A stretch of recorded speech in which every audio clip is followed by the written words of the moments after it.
Hey guys, tonight we're taking a long, meandering walk through misty graveyards where the moss clings to iron gates and the air smells faintly of wet stone and overcooked cabbage. The ground squelches under your boots, boots you probably shouldn't have worn, but here we are, and a single lantern casts shaky shadows on the crooked headstones. You pass an old man muttering to himself by a tomb, and you think, well, this probably isn't a party. You're right. This is the weird, sleepy world of the professional grave whisperer, an 18th century town hire that existed somewhere between superstition, civic duty, and complete nonsense.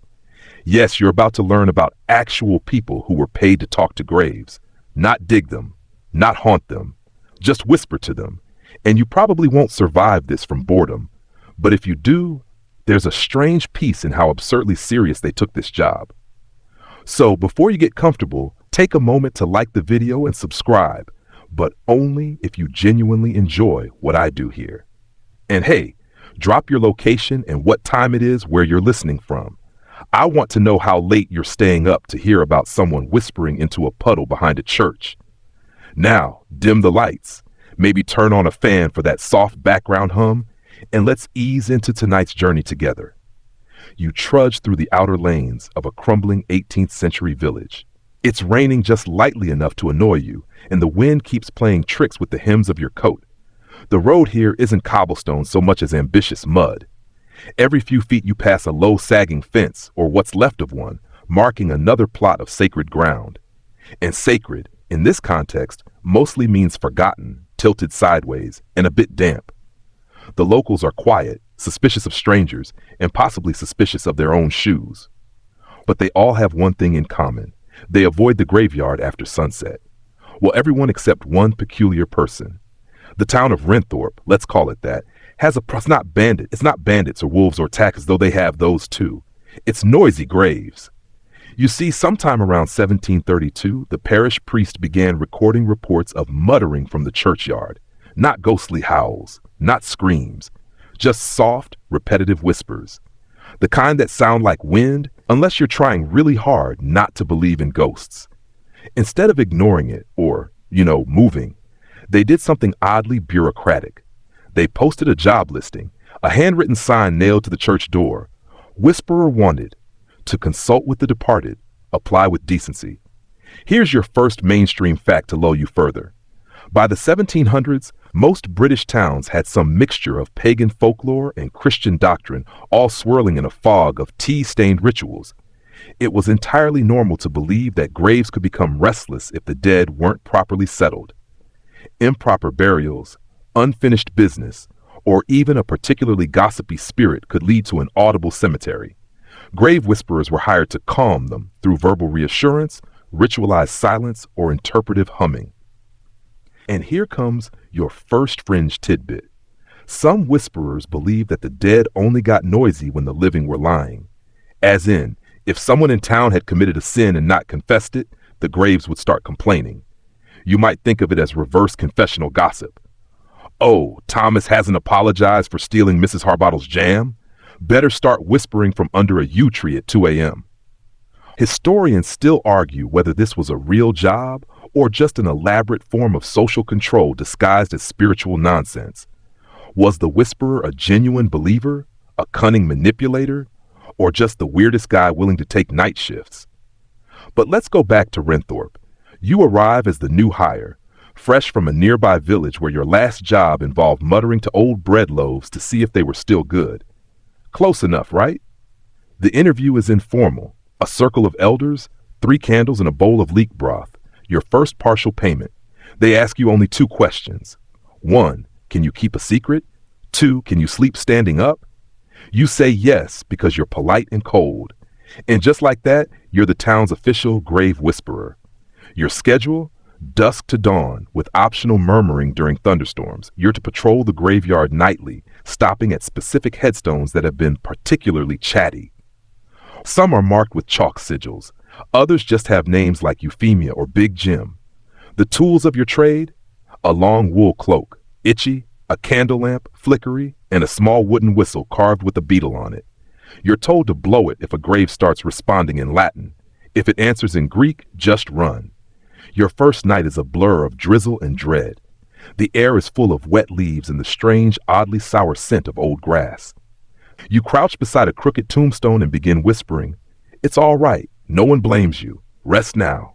Nothing happens. You whisper again, softer, stretching the words like warm toffee. "The taxes were unfair. We agree. You're fine." Still nothing. Somewhere a goat bleats, possibly in judgment. By morning you're soaked to the knees and your knees are soaked into the mud. You report back. The elders nod gravely and hand you a crust of bread so stale it could be used as building material. You thank them with the sincere politeness of someone who no longer feels their toes. From that night forward, you become part of the town's background texture, a faint figure by the gravestones. Some people avoid eye contact. Others start bringing small offerings to leave near the fence: buttons, dried lavender, a particularly shiny turnip. A child once whispers back, thinking it's a game. You write your observations in a small cloth-bound ledger. "Grave of Clara B. hummed. Could be bees. Investigate." You develop a rating system for how haunted each grave feels. 1 star equals sleepy. 5 stars, actively rude. Over time, your footsteps become part of the soundscape.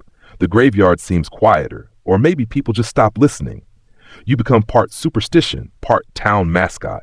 Children dare each other to speak to you. Dogs bark when you walk by, then apologize somehow.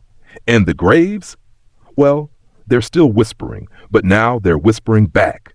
You're starting to get the hang of the job, or at least pretending you are, which is honestly half of any profession involving whispering to the dead.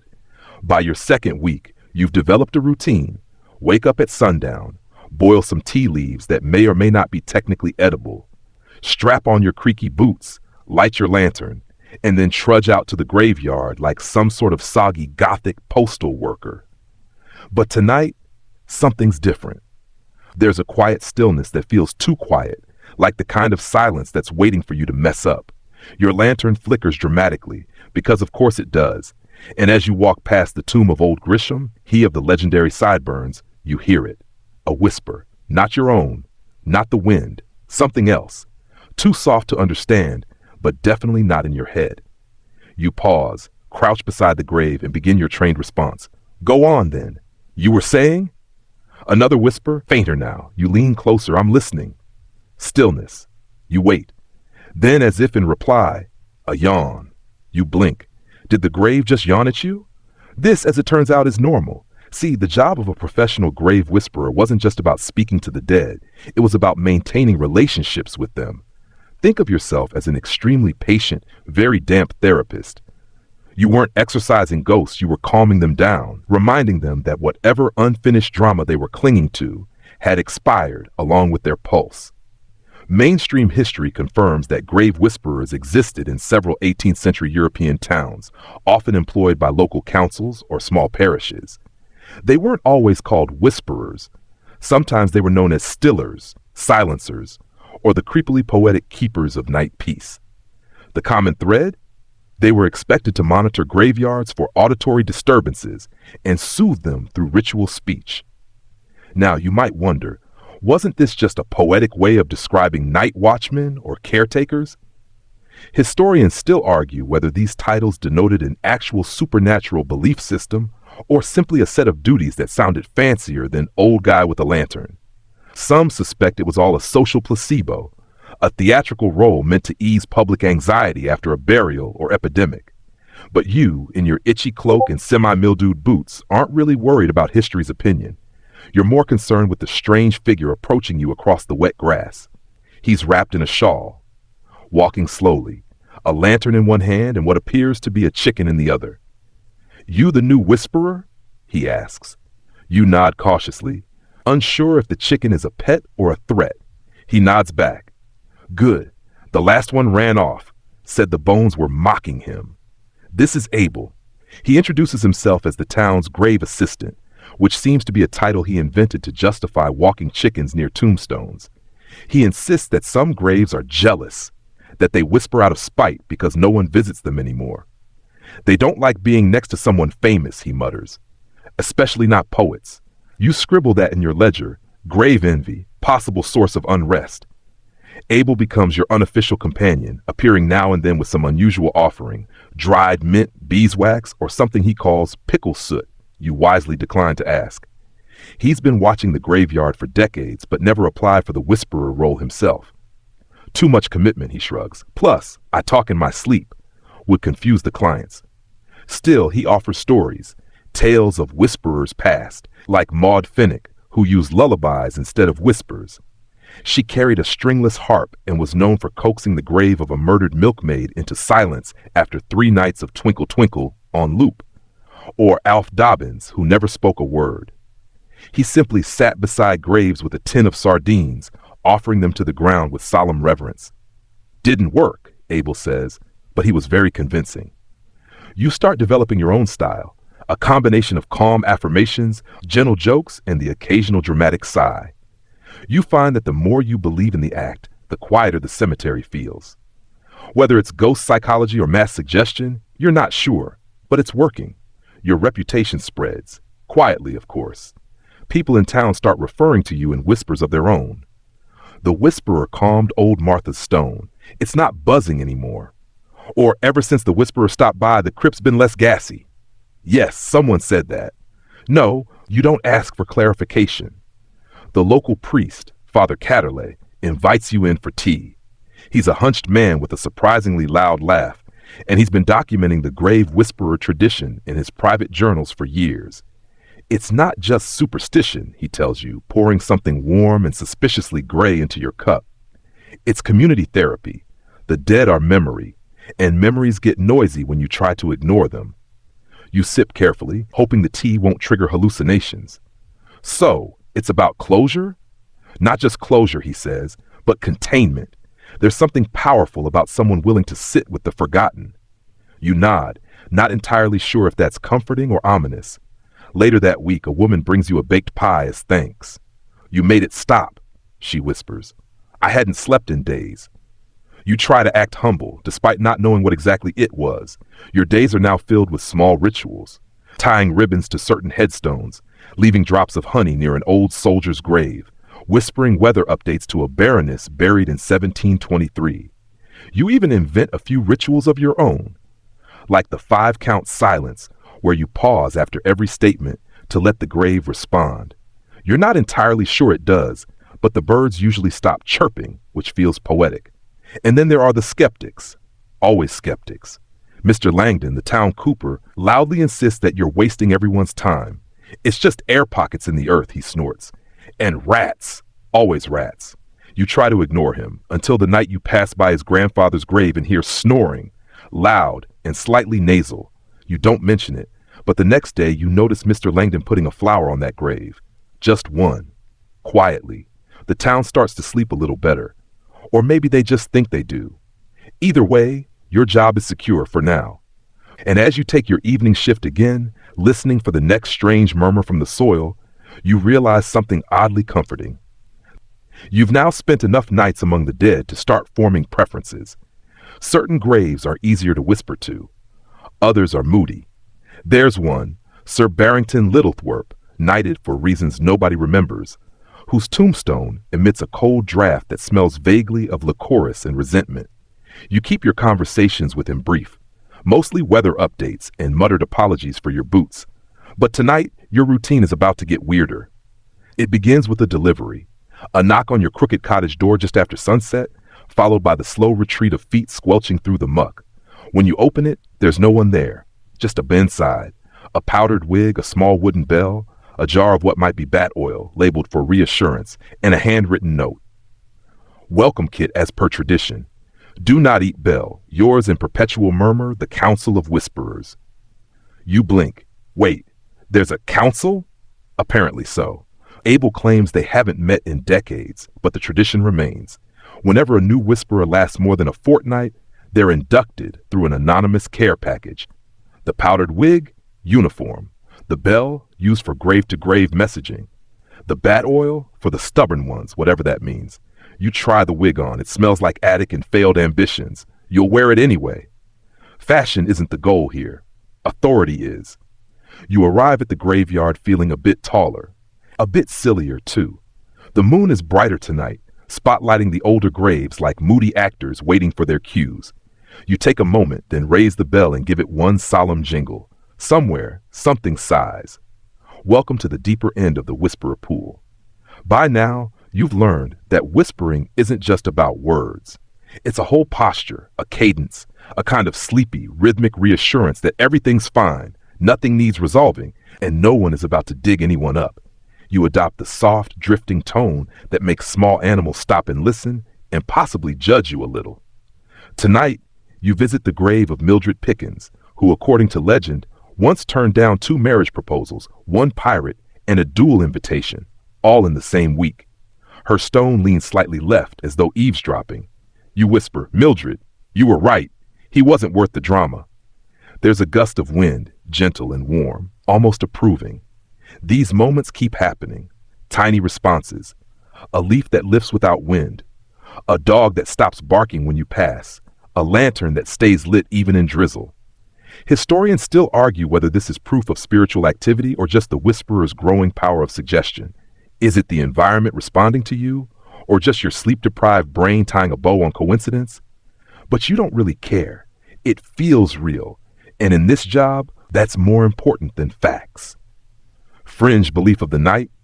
Some 18th century whisperers insisted that the dead couldn't understand modern language, that after a few decades underground, ghosts reverted to older dialects, regional slang, or even bird calls. This sparked a short-lived movement in East Anglia where whisperers were trained in Old English, Latin, and goose mimicry. No one knows if it worked, but it sure confused the clergy. Back in Renthorpe, your methods are evolving. You've adopted a few whispering personas for particularly fussy graves. Sir Barrington gets formality. "My lord, the stars are stable. Your linens have been aired." Mildred gets dry humor. "You were right about Tobias. He did have weird elbows." The crypt near the west gate? That one just wants lullabies. You've been humming the same 5-note tune every night, and it seems to be doing the trick, or at least no one's reported phantom hiccups this week. And then there's the hat. Yes, the hat. It arrives a few nights after the wig, left in the graveyard on a low headstone neatly folded. A soft, wide-brimmed hat, black, with a faint shimmer of silver thread around the rim. There's no note, but the intent is clear. You put it on. It fits perfectly. "You look official now," Abel says, walking up beside you with a new chicken. This one's named Puff. You roll your eyes. "I looked official before." "No. Before, you looked like someone pretending not to cry in a hedge maze. Now you look like you belong." You give a small bow. Puff clucks, unimpressed. With the hat, the wig, and your ever-growing collection of rituals, you're now the de facto authority on all things whisperable. Villagers begin coming to you with their worries, not about ghosts, but about what the dead might think. Mr. Tilbury wants to know if his great-aunt still disapproves of his new cheese business. Widow Percival asks if her late husband noticed she changed the curtains. You tell them all the same thing. They're peaceful. They trust you. Rest easy. Whether or not it's true doesn't seem to matter. The people leave lighter, smiling in that hesitant way people do when their problems aren't gone, but just tucked under a quilt for now. You start a new practice, leaving small notes by the graves, not from you, but from their families. You pen them in soft ink on scraps of linen paper. They say things like, "We're still planting marigolds, just like you liked. Your dog lived to 14, she was good. Yes, we found the silver spoon was in the piano." The graves stay quiet after that. One night, while making your rounds, you hear singing. Not ghostly singing, drunken singing. A group of teens has snuck into the graveyard with a bottle of something strong and a lute that's seen better strings. You approach slowly, trying to avoid making them scream or drop the bottle on Sir Barrington's stone. But when they see you, they stop. One of them whispers, "It's him." And then, this part you'll never forget. They all stand, remove their hats. One is wearing a chicken as a hat, don't ask, and silently tiptoe out. That's the power of the uniform. And as you lean against a tree, watching the moonlight stripe across the grass and stones, you realize you've become more than a job title. You're a symbol. A quietly ridiculous one, yes, but one that matters. The graves no longer mutter as often. The villagers sleep better. The nights feel less ominous, and through it all, you keep whispering, just in case. You weren't expecting a visitor, not at your cottage, and certainly not just after dusk, when your tea is steeping, your wig is gently airing out on a hook, and your feet are performing that ancient dance known as taking off boots without sitting down. But sure enough, there's a knock. 3 raps, very precise. No rustling footsteps, no cart outside, just a figure on the threshold, wearing a black coat and holding a walking stick carved like a snake coiling up a candlestick. "Evening," the figure says, voice like gravel.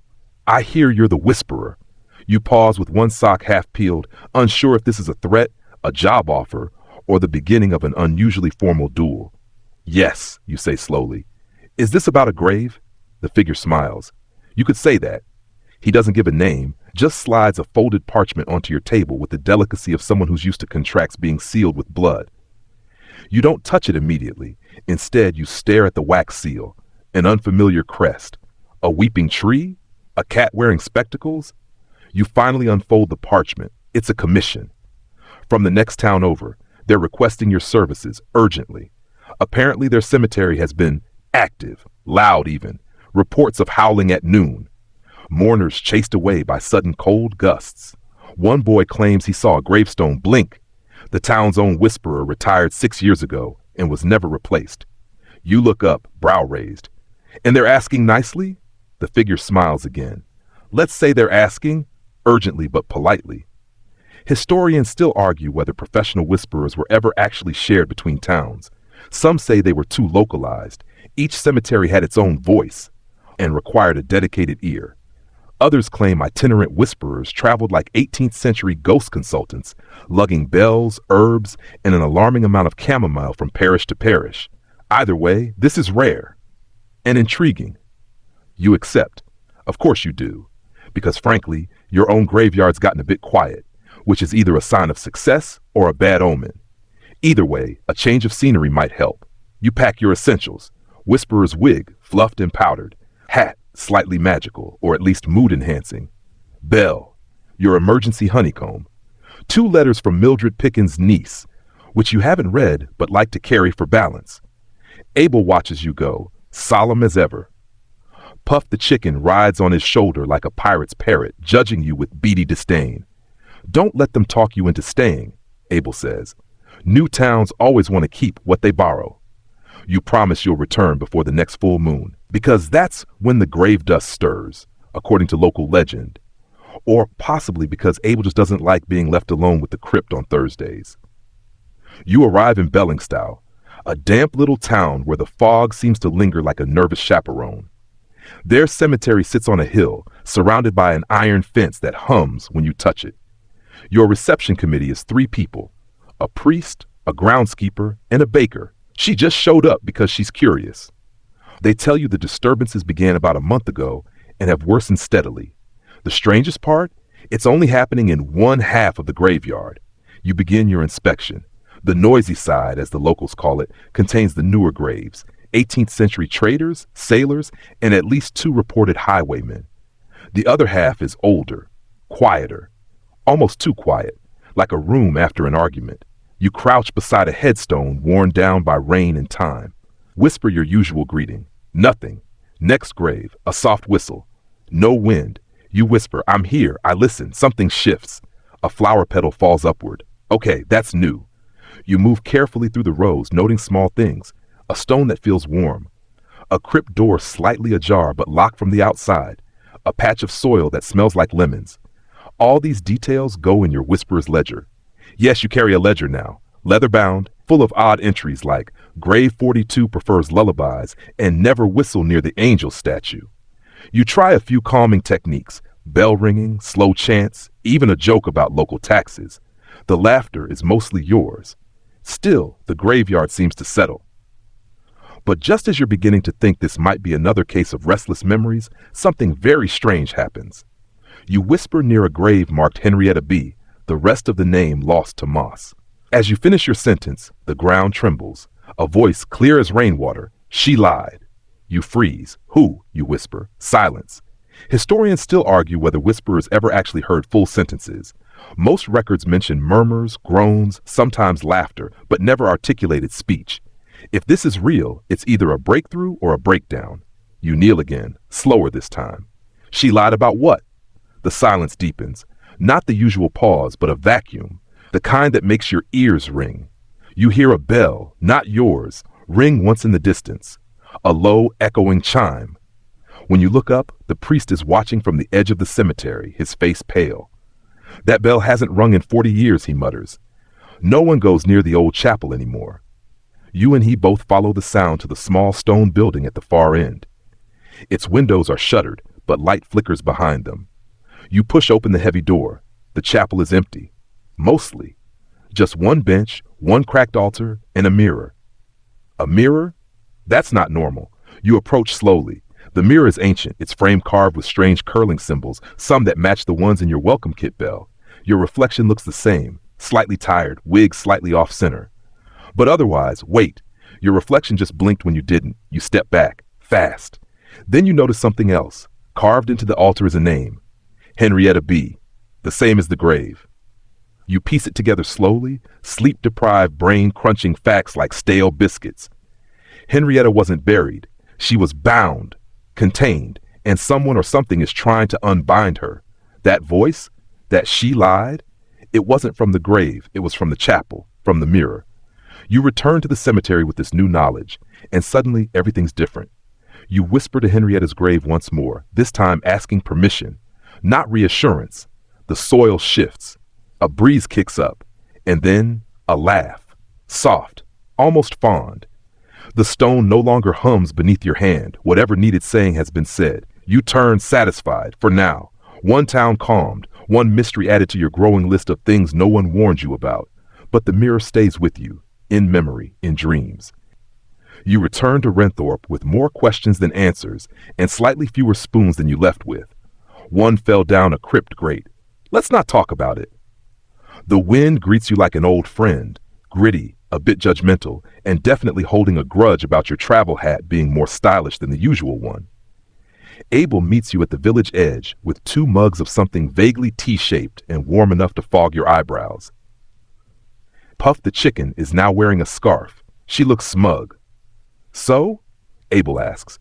Did you calm their grumpy ghosts? You nod slowly.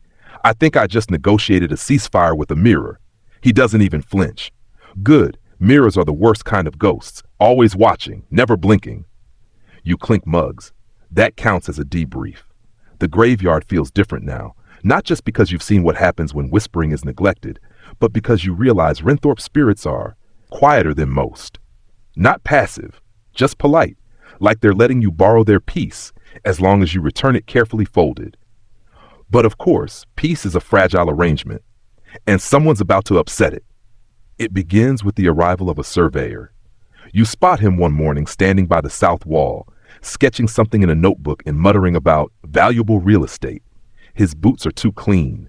His coat doesn't have enough pockets, and he smells faintly of lavender soap, not the graveyard sort of aroma. Can I help you?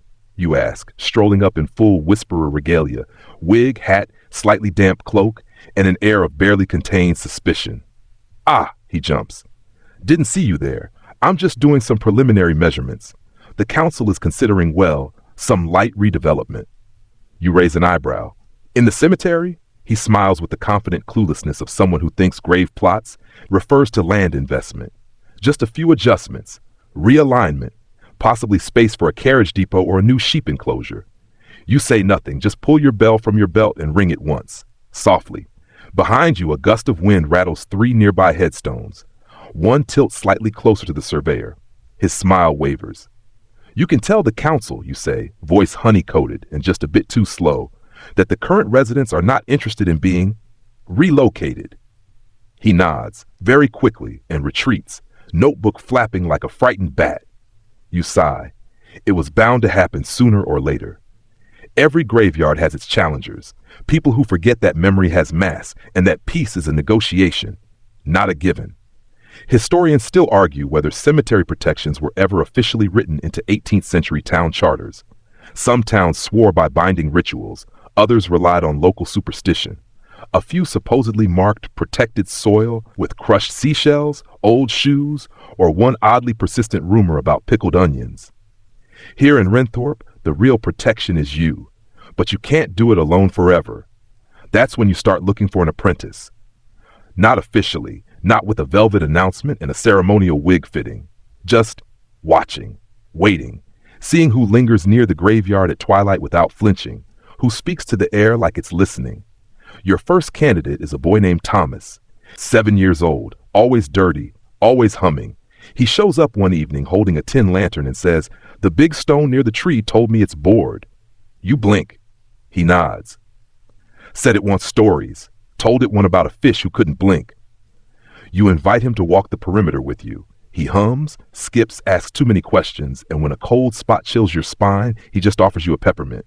Not fazed. Not frightened. But when you whisper to a particularly stubborn grave, Thomas just frowns. "Why are you talking so much?" he asks. "They already know you're here." He might be right, but he's not quite ready. You move on. Next comes Florence, the baker's niece. She's older, 15, and convinced that whispering is half spellcraft, half performance art.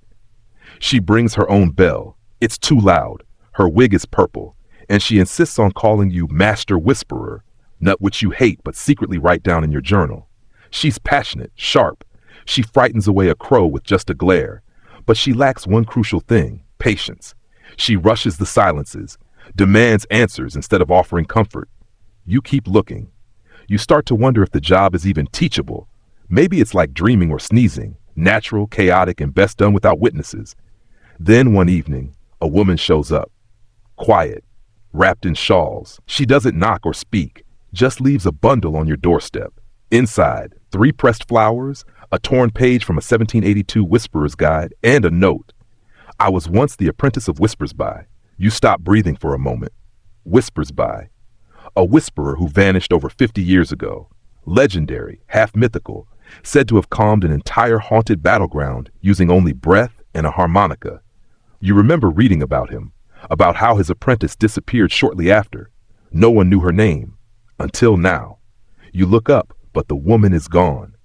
Abel finds you on your porch an hour later, still holding the note. She didn't say much, he tells you, just that you were doing it right. That night, you go to the oldest part of the graveyard.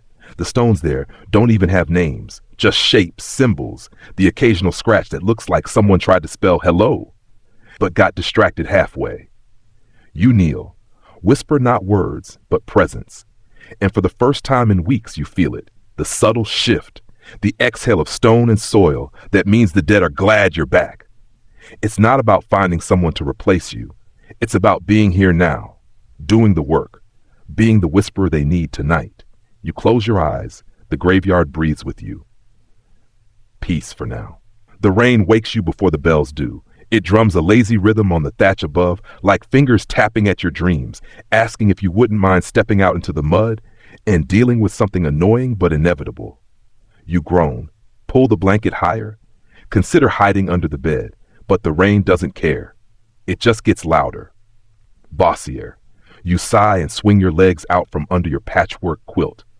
Your feet hit cold floorboards and immediately regret all life choices. The morning fire hasn't been lit yet. Abel is probably still wrestling with the kindling, muttering about the inferior flammability of 18th century pine. You shuffle to the window and peer out. And there it is, a coffin, sitting politely in the middle of the graveyard path. Just one. No pallbearers, no priest, no note. You blink, twice, even tap the glass gently just to make sure you didn't fall asleep in your porridge again. But no, it's real, and it's humming. Not a tune, exactly. More like the low, continuous resonance of wood that's been wrapped around something, trying very, very hard not to move. You throw on your coat, tug on your boots, and squish your way outside.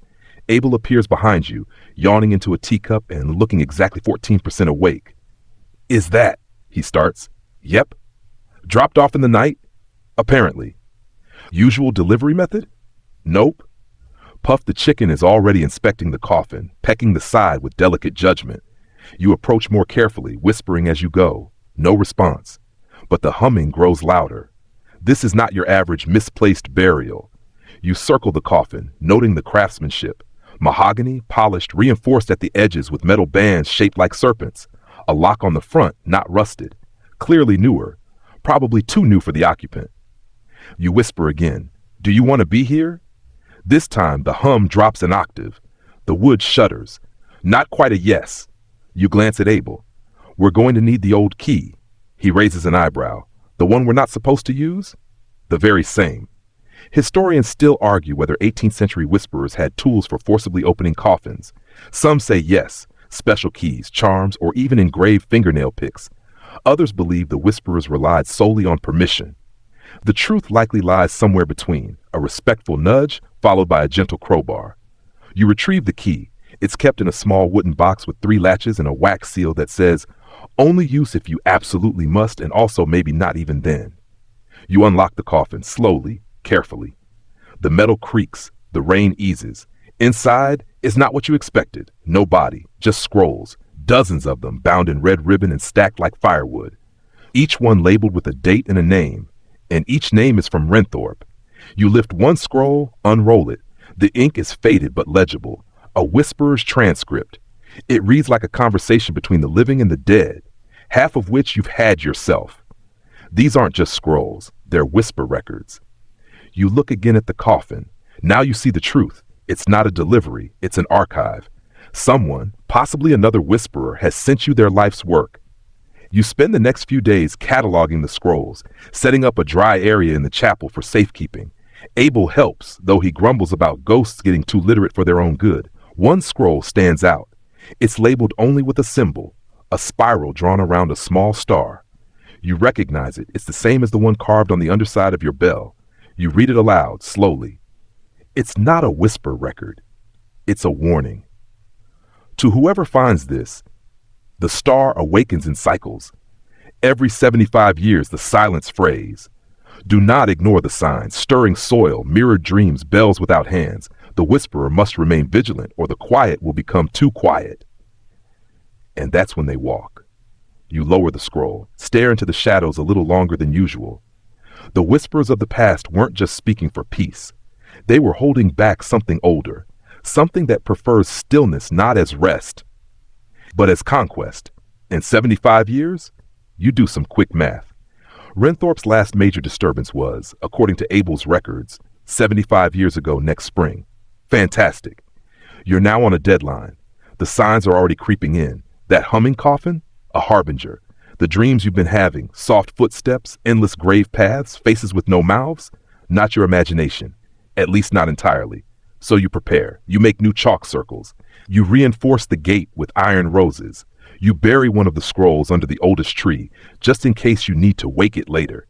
And every evening you walk the graveyard and whisper, I'm still here. I still listen. Stay where you are. You sleep with your bell under your pillow. You wake with your back aching like you've been carrying more than dreams. One night, the stars blink, just for a moment, but it's enough. The silence is changing. Not louder, not angrier, just sharper. Like it knows you're watching, and it's watching back. You start leaving the lanterns lit all night. Not because you're afraid of the dark, though let's be honest, you are a little, but because the dark has started doing weird things, like slinking up the walls instead of down them, like pooling in corners it shouldn't be able to reach, like carrying sounds that shouldn't echo, a sigh with no lungs, a knock with no knuckles. Abel doesn't comment on your change in routine. He's started baking more bread than usual, says he likes the smell. But you catch him staring out the chapel window longer than necessary, his hand resting just a little too close to the candle snuffer. Even Puff, queen of poultry sass, won't sleep near the cemetery gate anymore. She's taken up residence inside your coat when you're not wearing it, as if feathers are a form of protest. You're not alone in noticing the shift. Villagers start whispering again, not just to you, but to each other. They mention dreams of lost relatives knocking at the window, or voices calling from wells that have been dry for decades. One farmer swears his oxen refused to pass the boundary wall. Another claims he saw a figure dancing under the oldest yew, dressed all in shadow and smiling without a face. Historians still argue whether such stories are exaggerations born of rural boredom or actual psychic bleed, thin spots in reality where time and memory rub raw. But whisperers know better. These aren't just tales, they're warnings, footsteps on the edge of something deeper. You try to keep the rituals calm and steady. You use the bell more now, Just a gentle ring as you pass certain stones, like a teacher tapping a desk to bring wayward thoughts back to order.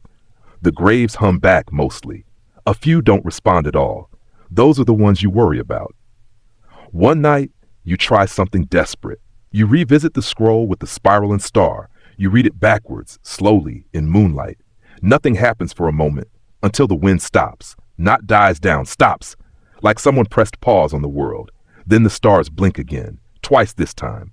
You hear a whisper behind you, not in words, but in weight. A thought pressing on your spine like a cold hand. You turn, and there's a boy standing beside the oldest grave. He's pale, barefoot, wearing clothes 20 years out of fashion. He smiles, tilts his head, says nothing. You don't speak either, you just raise your bell. His smile fades. You ring it once, softly. The boy's eyes roll back. His body stiffens, then shivers into dust like dry leaves caught in a sudden gust. No scream, no echo, just gone. The wind resumes. You sit down right there in the grass and decide to be quietly overwhelmed for a few minutes. The next morning, you find new footprints leading out of several graves. Not full exits, just steps, one or two, like someone testing the air. It's beginning. You call a meeting. The chapel fills with villagers, half of them carrying lanterns and the other half holding loaves of bread like car-based armor. You stand at the front, the scroll in one hand and your bell in the other. There's something old stirring beneath Renthorpe, you say, something that doesn't want to rest anymore. You explain the 75-year cycle, the silent signs, the boy who turned to dust. You leave out the part where the stars watched you. That's a bit much, even for this crowd. Abel adds a few flourishes, mostly involving past incidents with whisperers. He claims one predecessor warded off a ghost army with only a spoon and a jar of apricot preserves. Nobody questions it. Renthorpe lore has always been approximately 42% jam-based. You ask for help. Not in the grab pitchforks and salt way, but in the quiet, whisper-friendly way. You ask them to speak gently near graves, to leave offerings of bread or song, to resist the urge to poke anything that glows or giggles without reason. They agree, mostly. Mrs. Linton wants to know if this means she should stop hanging her laundry on the east wall. You tell her absolutely yes, unless she wants ghosts wearing her bloomers. She takes it surprisingly well. The days that follow are busy. The town starts participating in small rituals. Children draw chalk spirals on the paths. Florists leave petals in the shape of listening ears. The blacksmith forges tiny bells into fence posts. It becomes a communal effort, equal parts caution and oddly festive seasonal hobby. But even with the support, the sense of looming something grows heavier. You begin dreaming in fragments, ink-stained hands, fields of unmarked graves, a mirror that reflects your future instead of your face. Once you dream that you're underground, lying perfectly still, unable to move, until you realize it's not a dream, just a memory from someone else's death. You wake gasping, mouth full of dirt that isn't there. The scroll mentions mirror dreams as one of the signs. You double your nightly rounds. One evening, as twilight settles in and the clouds go lavender and bruised, you find a single silver coin left on a stone. Not old, not local, and definitely not part of any known burial tradition. You lift it. It's warm. The name on the grave is Lucy Ardent, a singer, died in 1753. Her grave hums softly, almost like she's practicing scales in her sleep. You whisper, "Lucy, do you know what this is?" The grave goes quiet. Then a single note, pure, clear, and not from your world. It vibrates up your bones, through your teeth, and into the air where it hangs like frost. That night, the village cats all stare toward the cemetery with ears pressed flat. You don't sleep, not because you're afraid now, but because you realize something awful. The dead aren't restless. They're waiting. And that may be worse. The mornings grow heavier with fog, wrapping the town in a damp, whisper-thin veil that blunts sound and softens edges until even the loudest rooster seems to mumble. You step outside, boots squelching in the muck, and the world feels like it's holding its breath, waiting for something to break the silence. You head to the graveyard before sunrise. The cold nips through your cloak, and your breath drifts in cloudy puffs, mingling with the mist like a secret not quite ready to be told. The lantern you carry casts jittery shadows on the stones, turning mossy carvings into sly, watchful faces. You reach Lucy Ardent's grave again. the silver coin still resting there like a silent invitation. You touch it and feel a faint pulse, almost like a heartbeat slowed down and buried beneath layers of earth and time. You kneel, tracing the worn inscription with a finger, then lean close to the cold stone. "Lucy," you whisper, "what are you waiting for?" The graveyard answers with a sigh of wind and the distant call of an owl, but nothing else. Yet your skin pricks with a sensation not unlike being watched, by something unseen but very much present. You straighten up and hear a soft shuffle behind you.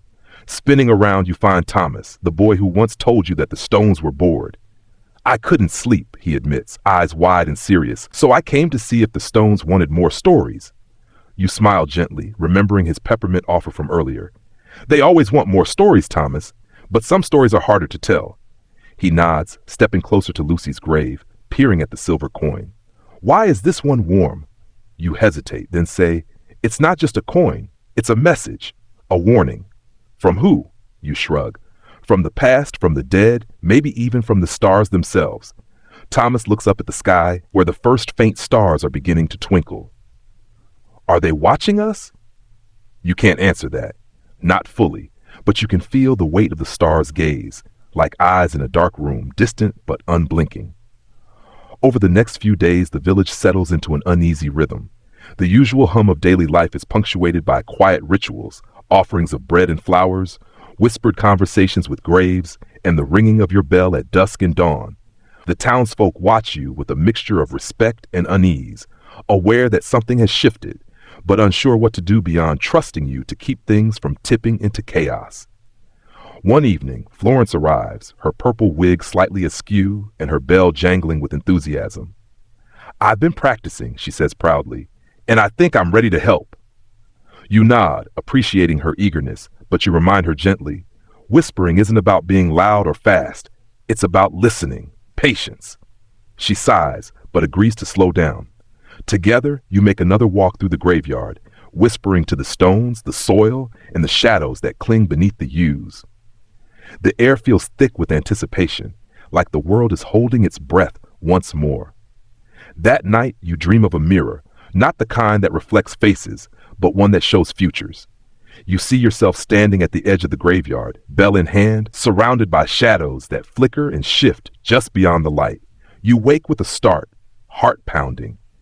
Historians still debate whether such visions were common among whisperers or a sign of something deeper, perhaps a psychic link forged through years of listening to the dead. You decide to trust your instincts. The boundary between this world and the next feels thinner than ever, and you know the time is coming when the whispers will become voices, and the voices will demand answers. You prepare for the inevitable, wrapping your bell and scrolls carefully in oilskin and setting extra lanterns around the graveyard. Outside, the fog deepens and the stars blink once more, this time with an urgency that sends a chill through your bones. You are ready, or at least as ready as anyone can be when the dead start to whisper louder than the living. The morning sun breaks weak and watery through the lingering mist, casting pale light over the town like a reluctant witness. You step into the graveyard, feeling the squish of mud between your toes and the steady weight of the bell in your pocket, a quiet companion in an increasingly noisy world of silence. You approach the oldest part of the cemetery, where stones lean like tired old men, and the grass grows thick with forgotten memories. The air hums softly, a low vibration that tickles your ears and stirs the hairs on the back of your neck. The scrolls you found keep turning in your mind, like pages fluttering in a breeze you can't see. A faint rustling draws your attention to the yew tree where the boy once appeared. Beneath its branches, a small crowd has gathered, curious villagers wrapped in shawls, lanterns casting flickering halos around them. Abel stands at the center, looking every bit the reluctant leader, holding a piece of parchment.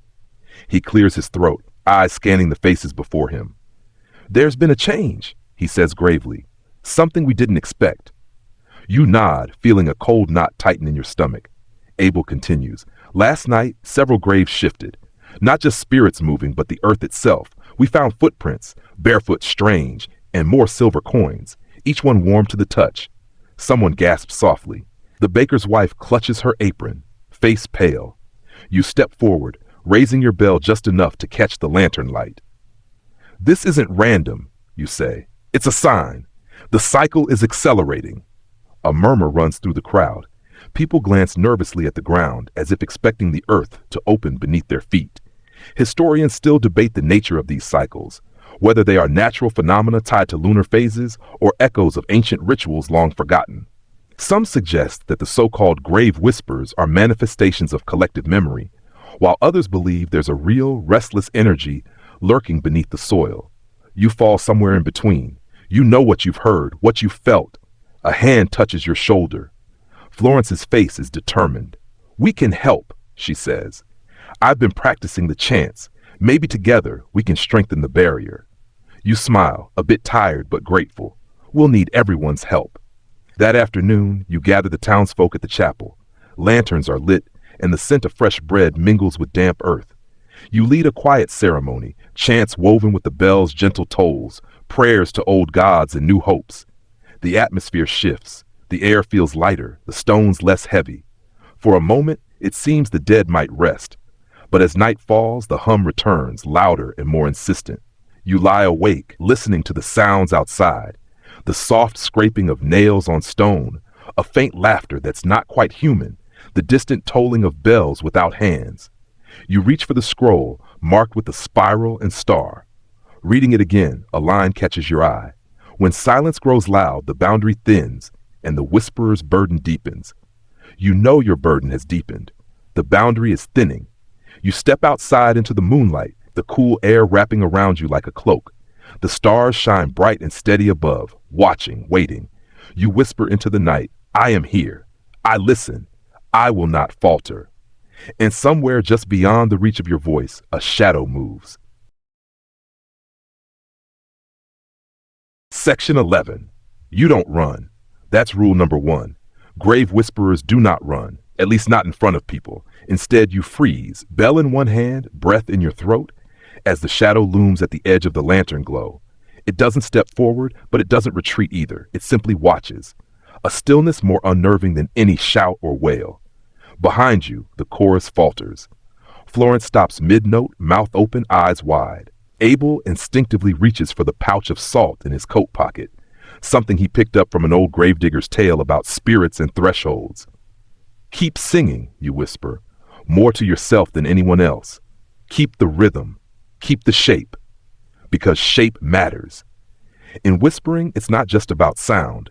It's about form, what your voice carves in the air, what the bell draws through the night, what your breath shapes as it passes through lips, past teeth, and into the fog. You hold your bell up and ring it once. Clear, bright, not defiant, but not afraid either. The shadow ripples, just slightly. Historians still argue whether these watchers, as they've come to be called, were a form of communal hallucination during times of stress or actual manifestations from the edges of memory.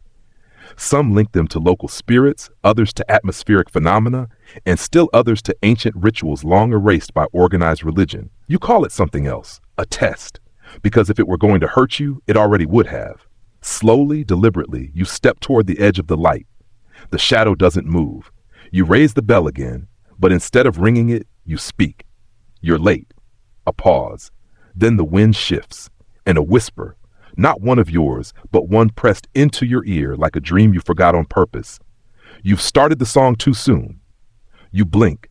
Behind you, the group is still humming, trying to refine the tune. "What do you mean?" you ask aloud. "What song?" But the shadow is gone. Just like that.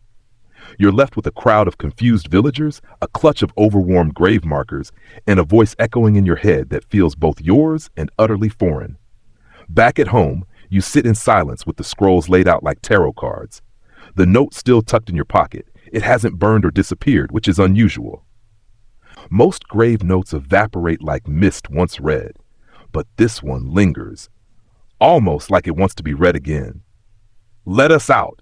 You flip the spiral star scroll one more time. There's another line now. Not all doors are meant to be opened. Some are meant to be guarded. Your hand trembles slightly as you trace the words. It's always like this near the end of a cycle, when the veil grows thinner and all the things you've tried not to believe in begin to look more real than anything else. Puff hops over, pecks the edge of the scroll, and lets out a low, decisive chirp. You interpret it as, "Don't be stupid," right? No door opening tonight. Instead, you return to the graveyard, alone this time. The lantern light barely stretches beyond your feet, and every shadow feels like a question. You kneel at Lucy Arden's grave again, placing your palm on the stone. "I'm not opening anything," you whisper, "not until I know what's behind it." The ground gives off a low hum in response. A small stone beside the grave shifts, not rolls. Shifts, like something underneath has nudged it on purpose. You lean closer, heart beating too loudly. A word is scratched into the dirt. "Promise." You swallow hard. "Yes," you say, "I promise." The earth settles, the hum quiets, and for the first time in weeks, the graveyard feels still. You leave with your bell quiet and your footsteps slow, knowing the song isn't over. But at least, for now, the key remains in your hand. You wake the next morning to find every bell in the house vibrating faintly. No wind, no movement, just a low, steady tremble. Even Puff looks alarmed, perched on the window ledge with her feathers fluffed and her tiny head cocked sideways like she's listening to something you can't hear.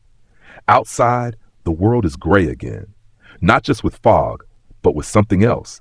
Something that dims color, like a veil pulled down over your eyes. You step out and every sound feels muffled, like someone stuffed the sky with cotton. You know what this is. A softening. An old warning among grave whisperers. When the world begins to blur like a fading memory, it means the veil is almost gone. You head to the chapel and find Florence already there, clutching a teacup she's clearly forgotten to sip. Her purple wig is slightly crooked, and for once she doesn't bother fixing it. "It's here, isn't it?" she asks quietly. You nod. The night before had stirred something ancient. The chants, the bells, the townspeople's sudden, sincere attention, it had activated a threshold. Not sealed it, just made it visible. And visibility, when it comes to otherworldly things, is rarely good news. The scrolls don't offer solutions, only metaphors. The door opens not with force, but familiarity. Memory is the key, whisper well. Vague, poetic, and about as useful as a soggy spoon in a sword fight. You spend the morning with Abel organizing a plan. Increase rounds, have villagers alternate watching the oldest stones, and assign bread offering shifts. Florence insists on handling the grave of Old Man Castor, claiming he always liked her better anyway. You don't argue. Historians still argue whether the strange behaviors of 18th century villagers during softenings were survival instinct or a form of inherited ritual memory. Accounts of sudden silent vigils, mysterious gatherings, and baked goods offered to invisible recipients are scattered throughout church records, usually dismissed as local eccentricities. But as you walk the graveyard now, you feel that hum return beneath your feet, subtle but rising. A pulse, a presence, something breathing through the dirt. At Lucy Arden's grave, the silver coin is gone. In its place, a note. Folded tight, sealed with wax that smells faintly of lilies and ink. You crack it open with shaking fingers. 3 words, "Let us out." No signature. You try not to panic, but let's be real. You absolutely panic a little. Enough that you drop your bell and step backward into a low stone marker, banging your shin in a thoroughly unmystical way. Puff, now your ever-watchful feathered sidekick, scolds you from atop a nearby fence post. You pocket the note and make for the chapel. Inside, the scrolls lie open as if they've been waiting. One of them, yes, the spiral and star one, now has an extra line that definitely wasn't there before. Written in neat tiny script beneath the last entry. When the grave sings back, you must sing first. Cryptic, again, but somehow clear. It's time to speak, not just whisper. You gather the townsfolk that evening, lighting every lantern and ringing every bell in unison. The graveyard glows like a dream, bathed in flickering warmth, and then you start to sing. Not opera, not hymns, nothing formal. Just soft, steady tones, words made up on the spot, names of the dead, phrases that taste like memory. Others join in. A chorus of voices, trembling but brave. The air shimmers, stones tremble, and then one by one the graves begin to respond. Not in voice, but in sensation. Air thickens, lights dim and flare, and some stones grow warm beneath your hand, like they remember you too. It's working. You feel something loosen in the air, like a knot untying. But then, from beyond the graveyard wall, a shadow moves. Not one of your dead, not something bound to this place. This one is older. And it's not whispering, it's listening, waiting. You sleep that night with the bell under your pillow, the scrolls tucked like sacred talismans around the bed, and Puff stationed squarely on your chest like a feathery sentry. Outside, the wind rustles low through the hedges, whispering just enough to remind you it's not quite over. When dawn comes, soft, lemon-colored, and far too early, you wake to an eerie silence. No birdsong. No carts clattering down the cobblestones. Not even the groaning creak of Mrs. Devers opening her shutters. Just quiet. You sit up slowly, the bell tumbling to the floor with a dull clink. Puff gives you a withering look, as if to say, "Well, you've done it now." Outside, the graveyard looks unchanged, but you feel it in your bones. Something's different. Florence meets you at the chapel, her wig on backward, her eyes glassy from lack of sleep. "Did you dream of it too?" she asks. You nod. You don't have to explain what it means. You both saw the same thing, a corridor made of stone and breath, with graves for walls and stars for a ceiling, leading somewhere deep beneath the earth. No footsteps, just floating. No sound, just the echo of whispers. You both heard the same phrase. 3 must stand, 2 must listen, 1 must guard. Classic ancient prophecy formatting. You half expect a riddle-asking sphinx to crash through the chapel wall. Instead, Abel joins you with a serious face and an armful of freshly inked town records. He sets them down with a thud. "I stayed up reading old burial permits. There's a pattern. Every 77 years, something like this happens. Softenings, door murmurs, strange weather, and whispering animals." Florence arches a brow. "Animals?" Abel shrugs. "A rooster once recited psalms." Mainstream historians mention these cyclical disturbances only in passing, usually as folklore. But fringe scholars, those delightful souls tucked away in drafty university towers, have tracked dozens of these grave cycles across Europe. They align eerily well with lunar eclipses, solar minima, and even certain comet sightings. The jury's still out, though, whether it's true pattern or spooky coincidence. Historians still argue whether these alignments were deliberate or whether humans are just really good at seeing spooky patterns when we're sleep deprived. You pore over the documents, circling names that repeat every few generations. Same surnames, same graves, sometimes the exact same epitaphs. It's not just memory, it's imitation, recurrence. You pause over one entry dated 1748. Position of local whisperer compromised, boundary threatened, ritual halted. The whisperer's name? Lucien Ardent. Your eyes dart to Florence. "Ardent," she breathes, as in Lucy. Puff lets out a squawk and flies in circles overhead, which you take as a resounding bingo. "So what?" Abel asks. "They're related?" You nod slowly. More than related, she's continuing his work. Or more chillingly, she's trapped in his unfinished work. That evening, you return to Lucy's grave, armed with incense, 2 bells, a mirror, and Florence carrying a thermos of chamomile tea like it's a weapon. You sit cross-legged before the stone and whisper, "We know who you were." The wind picks up. The bell hums faintly on its own. "We're listening," you say. A flicker in the corner of your eye. You turn and see nothing. But when you look back at the grave, the name etched in stone now glows faintly in the dark. Lucien. Only for a moment. Then it's Lucy again. Florence sips her tea. Either we're hallucinating or we're finally making contact. You ring the bell. This time you don't chant. You hum. A single note. Then another. You let the scroll's phrase echo in your head. When silence grows loud, the whisperer's burden deepens. You feel that deepening now, like standing on the shore of something vast and impossible. The ground beneath Lucy's grave trembles slightly and the dirt shifts. A small stone box surfaces, perfectly square. No latch, no hinges, just a seam. You open it with trembling fingers. Inside, another scroll. Smaller, older, you unroll it carefully. 1 line. 3 will stand, 1 will guard. The door remembers who keeps it shut. No instructions, no map, just a promise. You fold it up and tuck it close to your heart. The wind quiets, the bell stops humming, and you realize something. The door they're talking about, it isn't in the graveyard. It's in you. You don't speak to anyone for the rest of the night. Not Florence, not Abel, not even Puff, who sits ominously silent on the banister as you walk home in the dark. Because once you realize the door is inside you, well, conversations get tricky.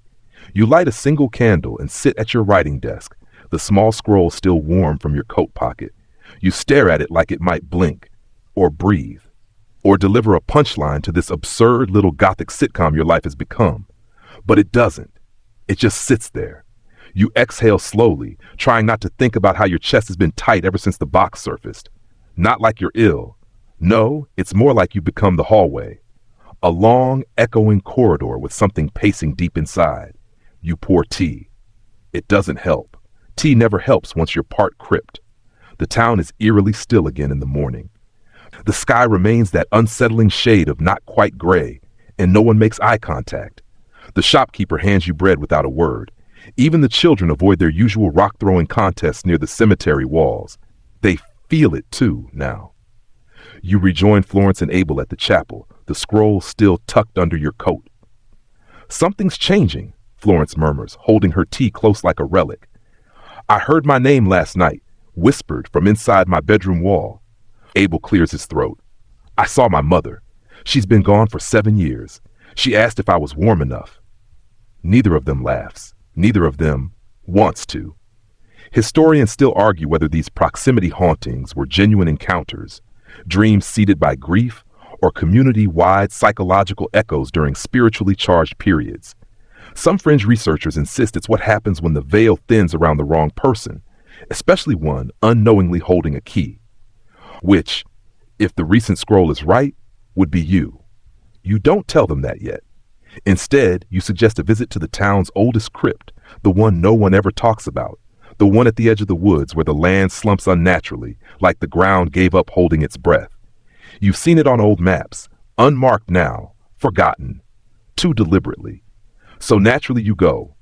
It's just the three of you, no lanterns this time, only a single bell hanging from your neck, swinging gently as you walk. Puff insists on riding along, feathers twitching every few feet. The crypt is worse than expected. A squat stone building partially swallowed by moss and root, with an arched iron door rusted shut, not locked, just resistant. Like it remembers what it was keeping in. Or out. It takes all three of you to push it open. Inside, it smells of old wine and burnt wood. Not decay, oddly enough. Just age. You descend the shallow stairs slowly, each step echoing like a heartbeat. The air is thick with silence, the kind that tastes like dust and damp secrets. At the bottom, a single stone coffin, plain, unmarked, but freshly cleaned, as if someone recently dusted it off.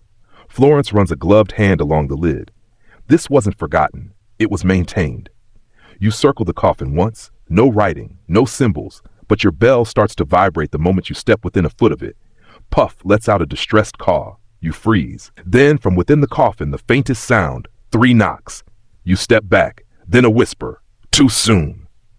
You glance at Abel and Florence. You heard that, right? They both nod, slow, synchronized, pale. No hallucination then. You reach into your coat and pull out the scroll. I think this is the door, you say quietly. Florence's hand tightens on her tea thermos. And I think you're the one it remembers. You kneel beside the coffin and place your palm on the cool stone. Your breath slows. Not opening it, you whisper. Not yet. Just listening. The knocks stop. A moment later, a single tone. A bell-like hum. Not from your own bell, but from inside the stone. Like the crypt itself is singing. Not a warning. A recognition. It's remembering you. The hum continues for a full minute before fading back into silence. You exhale slowly, heart racing. We need to be ready, you say, standing. Something's waking up. Something older than Lucy. Older than the whisperers. And I think it knows we're watching. Abel looks at the coffin, jaw clenched. Then what do? You look up the stairs at the gray sky waiting beyond. You reach for your bell. We remind it, you say, that the whisperers are still here. Whisperer's bell tolls again the next night. Not from your hand, but from the chapel tower, which is a problem, because no one ever rings that bell.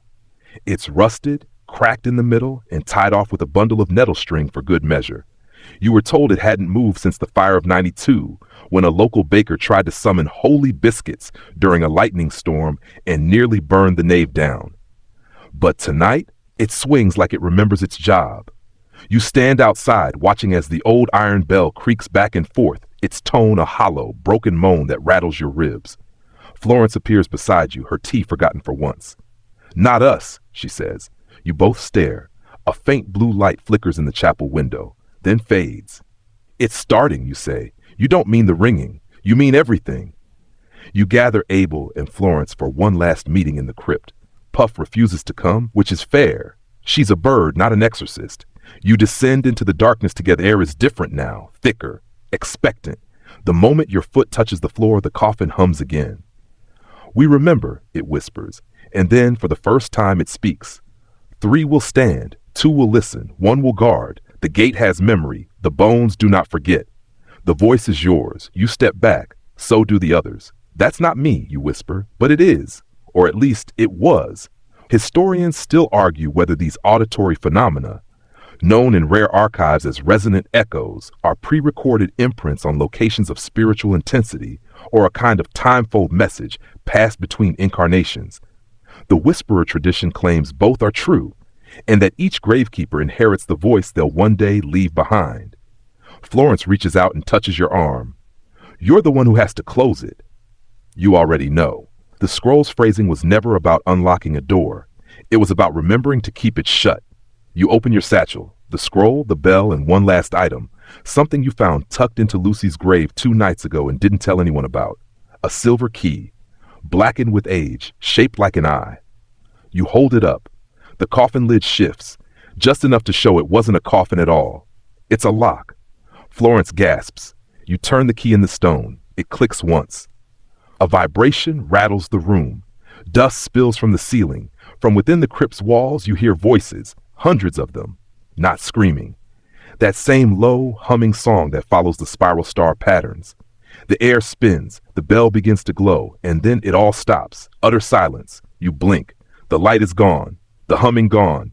Even the key seems blank now, as if its purpose has been fulfilled and it's just an ordinary hunk of metal again. You lean against the coffin, breath heavy, and close your eyes. You sealed it, Abel says softly. You nod. No more watchers? Florence asks. You don't answer, because you're not sure. Back in the village, the sky clears for the first time in days. Sunlight filters through the bare trees, and you swear the graveyard itself exhales. A long-held breath finally released. You take the scroll back to the chapel and place it in the Whisperer's archive, the one behind the fake hymnals, where only a few know to look. A space filled with the scribbled fears of centuries of gravekeepers, none of whom ever seemed fully sane by the end. You feel different, too. Not mad, just anchored, like you become a knot on a much longer rope, a living link in something that stretches across centuries, wrapped around graves and bells and the breath of the dead. Florence insists on tea. Abel insists on soup. Puff insists on worms. You give them all what they want. Because something deep inside you says this isn't the end. Only a lull.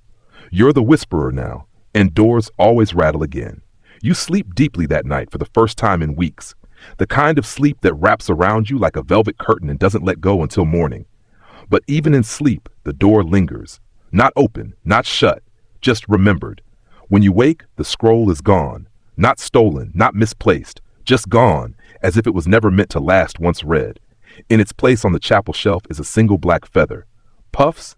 Maybe. But something tells you otherwise. You step outside and blink at the sunlight. Real sunlight, not that waxy, overcast smear the town had suffered through for days. This is golden, clear, bright.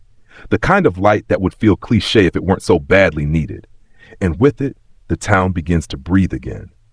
Children kick stones in the road. The shopkeeper whistles as he sweeps.